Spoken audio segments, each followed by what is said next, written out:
Assalamualaikum, hai teman-teman semua, kembali lagi dengan Ibu di Toko Gendis Jaya Channel.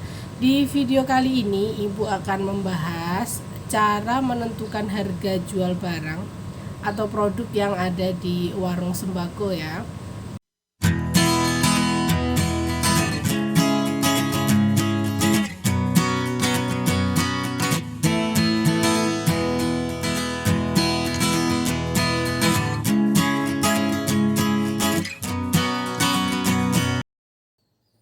Teman-teman, pada dasarnya untuk menentukan harga jual barang di warung sembako itu kita hanya menggunakan prinsip harga modal ditambah dengan laba yang kita inginkan ya. Contohnya seperti ini. Sabun Gift ini ibu dapat harganya, harga kula atau harga modal ibu itu Rp2.100.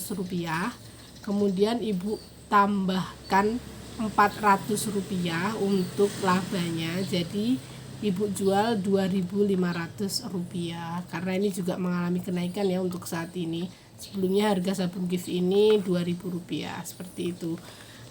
Prinsipnya seperti itu, jadi harga modal atau harga kulaan ditambah dengan laba yang kita inginkan, kemudian jumlah dari modal dan laba itulah harga jual yang bisa kita tetapkan untuk barang-barang di warung sembako kita.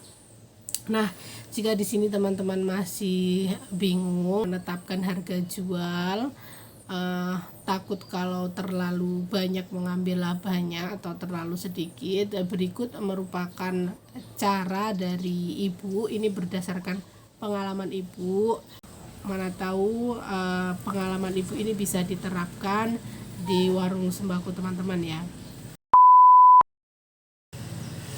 Yang pertama, ambil profit atau laba di bawah 10% untuk item barang atau produk yang cepat laku.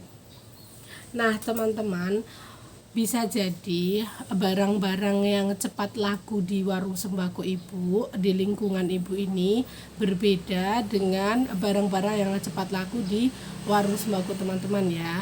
Nah, ibu di sini ambil contoh untuk barang-barang yang cepat laku di warung sembako ibu. Untuk kopi bubuk seperti ini, merek satu-satu ini, ibu dapat satu kartonnya itu harga Rp272.000 teman-teman. Dan isinya ada 20 bungkus seperti ini. Jadi, ibu dapat harga kulaknya itu adalah Rp13.600. Harga kulak yang ibu dapat, kemudian ibu tambahkan Rp900 untuk labanya, jadi harga jualnya ibu kepada konsumen atau pelanggan ibu adalah Rp14.500. Jadi untuk laba barang atau item yang laris di warung sembako ibu ini, ibu ambil profitnya di bawah 10%. Karena kan kalau 10% dari Rp13.600 itu berarti kan Rp1.360. Nah, ibu ambilnya Rp900, berarti kan itu di bawah 10% ya teman-teman. Karena ini merupakan barang yang lakunya cepat di warung sembako ibu. Contoh kedua, di sini ada gula pasir teman-teman. Nah, gula pasir ini sendiri ibu kan bungkus sendiri, kemasan 500 gram seperti ini. Jadi kalau beli 1 kilo itu dapat 2 bungkus seperti ini ya teman-teman. Nah, ibu dapat harga gulanya itu per karung gula pasir, satu karungnya itu dapat harga Rp610.000. Nah, Rp610.000 ini jika dibagi menjadi 50 kan isinya 50 kg. Nah, itu jatuhnya per 1 kilonya itu harganya Rp12.200 dan ibu jual dengan harga Rp13.000. Kemudian untuk contoh selanjutnya yang ibu ambil profit atau labanya itu di bawah 10%, ada susu formula ya teman-teman. Di sini karena termasuk susu formula ini barang yang laris atau lakunya itu cepat di toko sembako ibu, karena di lingkungan ibu banyak ibu-ibu yang punya balita yang kebetulan diberi susu formula. Jadi untuk contohnya untuk SGM yang kemasan 150 gram ini ibu jualnya harga Rp14.500 teman-teman. Harga kulaknya itu Rp13.500, jadi ibu ambil untung Rp1.000. Rp1.000 dari, kalau diambil dari 13.500 itu berarti sekitar 7%, 7,5% ya ibu ambil keuntungannya. Kemudian untuk yang kemasan seperti ini, kemasan 400 gram ini ibu ambil keuntungan juga tetap Rp1.000, karena di harga kulaknya itu ibu dapat harga 36.500, jadi ini keuntungannya itu nggak sampai 5%. Begitu juga dengan yang kemasan besar 900 gram ini ibu jual harga 78.500. Dari sana itu ibu dapat harga 77.200, jadi ibu ambil keuntungan 1.300. Nah 1.300 dari harga modal itu berarti nggak sampai 5% teman-teman. Nah kenapa ibu ambil keuntungannya ini di bawah 10%? Ya karena ini merupakan item yang laris dan juga dicari oleh ibu-ibu di lingkungan atau di sekitar ibu, jadi bisa untuk pertimbangan konsumen ibu untuk belanja di warung sembako ibu, karena selisih harga dengan supermarket ataupun toko yang lebih besar dari ibu itu selisihnya nggak banyak, jadi bisa dipakai untuk pertimbangan konsumen ibu datang ke toko sembako ibu, yaitu karena harganya selisihnya itu nggak banyak. Maka dari itu ibu ambil keuntungannya untuk susu ini sedikit sekali ya teman-teman. Kemudian yang kedua, ambil profit atau laba sebanyak 10% atau di atas 10% untuk barang-barang yang lakunya lambat. Nah di warung sembako ibu untuk barang-barang yang masuk kategori lakunya lambat itu adalah seperti gunting ini teman-teman, karena pembeli atau konsumen itu tidak setiap saat membeli gunting atau tidak setiap hari membeli gunting, karena juga masa pakainya gunting ini panjang ya teman-teman, kecuali kalau ketelesot atau hilang itu pasti akan beli lagi. Beda dengan kopi ini dan juga gula, ini kan setiap hari digunakan oleh konsumen. Nah untuk kategori barang yang lambat lakunya ini ibu ambil keuntungan atau ambil profitnya atau ambil labanya itu sebanyak 10% atau di atas 10% teman-teman. Nah ini ibu contohkan lagi yang kedua. Di sini ada celing pembersih kaca. Ini juga pemakaiannya kan tidak setiap hari, hanya di saat-saat tertentu. Nah untuk celing ini ibu dapat harga kulaknya itu adalah harga Rp8.000 dan ibu jual harga Rp10.000, jadi ibu ambil keuntungannya itu Rp2.000 ya teman-teman untuk celing ini.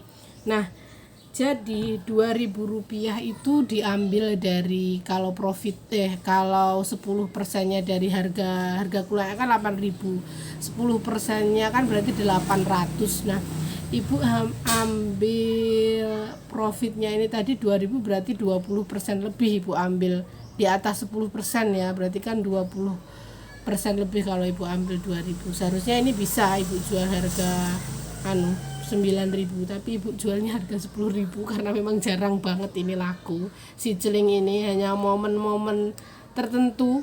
Ini lakunya itu kalau biasanya itu anak sekolah lama libur terus baru masuk, itu kan biasanya guru-guru itu menginstruksikan muridnya untuk bersih-bersih kelas. Nah ini biasanya laku.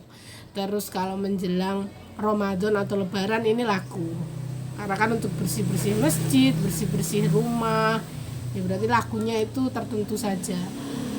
1 bulan kadang juga nggak laku satu kok ini celing ini, makanya ibu ambil keuntungannya lumayan banyak ini di item yang celing ini teman-teman. Kemudian yang ketiga, jual barang atau produk sesuai dengan label harganya. Jadi teman-teman, ada beberapa produk barang itu yang memang sudah disertai label harga dari pabriknya ya. atau harga yang disarankan oleh pabrik. Nah, di sini saya mau ambil contoh. Di sini ada cairan pencuci piring, ini sudah disertai harga dari pabriknya Rp5.000 ya teman-teman. Kemudian ini juga ada pembersih lantai, cairan pembersih lantai juga sudah disertai harga dari pabriknya. Lalu ada juga ini kecap kemasan refill, ini juga sudah disertai harga dari pabriknya. Satu lagi saya ambil contoh ini sabun sehat yang kemasan baru, ini juga sudah disertai dengan label harga. Terakhir ini sabun cuci juga sudah disertai label harga dari pabriknya. Nah, sebenarnya ini ada kurang lebihnya juga ya, sudah produk barang yang sudah disertai harga seperti ini. Kalau di labelnya itu tertuliskan harga jualnya 5.000 ya, dijual harga 5.000. Di label harganya ditulis harga 2.000 ya, kita jual dengan harga Rp2.000 ya. Nah, terus gimana kalau keuntungan yang kita dapatkan itu tipis sekali? Ya tidak apa-apa, kita jangan mempertaruhkan kehilangan pelanggan dengan laba yang kita dapatkan, ya kan? Maksudnya seperti kecap ini dapatnya cuma 250 teman-teman, tapi ya memang segini keuntungan yang kita dapatkan, memang karena sudah ditulis harga dari pabriknya itu 2.000, kita cuma kebagian 250, it's okay, nggak apa-apa. Yang penting pelanggan tidak merasa kecewa kalau kita jual harganya lebih dari harga yang disarankan, ditulis 2.000 terus kita jualnya harga Rp2.500. Pelanggan akan merasa kecewa dan enggan untuk datang berbelanja lagi di warung sembako kita. Nanti kita bisa kebantu dengan barang-barang lain yang kita bisa ambil profitnya itu lebih banyak dibandingkan dengan produk-produk yang sudah ada label harganya. Kalau kayak Rinso ini yang 5.000 ini, sabun cair 5.000, Wipol 5.000 ataupun Sunlight 5.000 ini, Ibu dapat harga kulaknya memang 4.500. Jadi per itemnya ini Ibu masih kebagian 500 ya, masih lumayan ya 500. Sempat Ibu itu dapat harga Wipol ini yang kemasan Rp10.000 itu, harga kulaknya itu Ibu dapat harga 9.850 waktu itu. Kayak mana terus ya kan? Ya akhirnya Ibu tetap jual harga 10.000, nggak mungkin mau Ibu jual harga 11.000 kan, karena sudah ada label harganya 10.000. Ya udahlah, nanti ketolong sama profit atau laba dari barang-barang yang lain. Nggak semua memang kita dikasih bagian yang lumayan untuk si barang-barang yang ada label harganya ini. Nah, kalau untuk sabun Rinso yang kemasan ini 5.000 ataupun Soklin yang 5.000, ini juga Ibu dapat harga kulaknya itu sekitar 4.250-an lah sekarang ini kan, karena memang deterjen untuk saat ini juga sudah pada naik harganya. Jadi Ibu kebagian 700 lebih ya kan, berarti 10% lebih dari harga kulaknya. Ibu masih bisa jual ini 5.000, bahkan Ibu masih bisa pakai produk ini untuk Ibu jadikan promo untuk pelanggan Ibu yang beli 5 pieces Soklin ataupun Rinso itu per piecesnya Ibu kasih potongan harga Rp500. Jadi Ibu jual harga Rp4.500 dan keuntungannya Ibu per pieces ini dapat Rp250.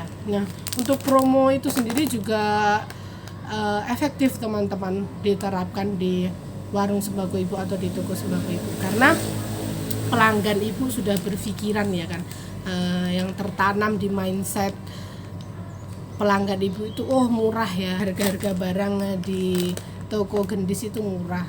Jadi otomatis pelanggan-pelanggan yang merasa bahwa barang-barang yang ada di warung sembako ibu itu murah, kembali lagi untuk berbelanja di warung sembako itu. Yang sangat ibu rasakan keefektivitasan dari promo itu ya si sabun ini teman-teman, termasuk laris yang ini karena ibu ada promonya. Kemudian teman-teman, yang terakhir dari cara menentukan harga jual barang di warung sembako atau yang keempat ini ya, adalah dengan menyurvei harga barang di kompetitor atau di pesaing kita.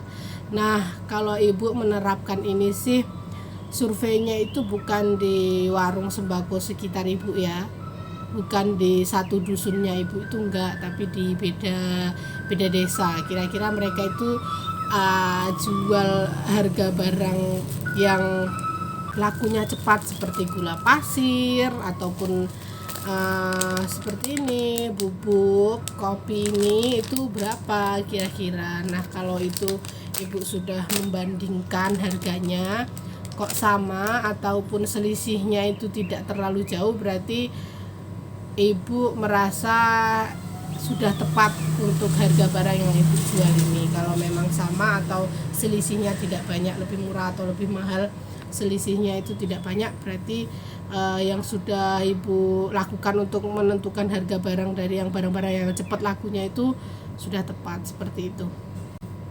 Bukan berarti kita mau jual lebih murah ataupun bertujuan untuk merusak harga di pasaran, itu bukan.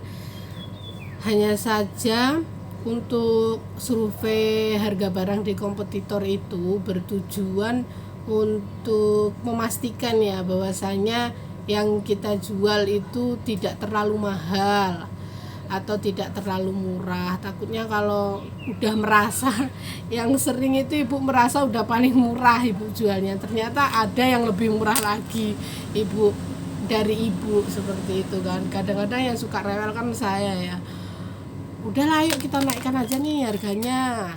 Tapi kan suami bilang ya enggak lah, untuk harga-harga yang seperti itu ya nggak bisa kita ambil lebih dari 1.000, kayak contohnya gula ini kan. Kadang ibu yang suka rewel minta harganya itu dinaikin karena memang kan sembarang barang kan udah naik kan, kayak plastiknya juga udah naik.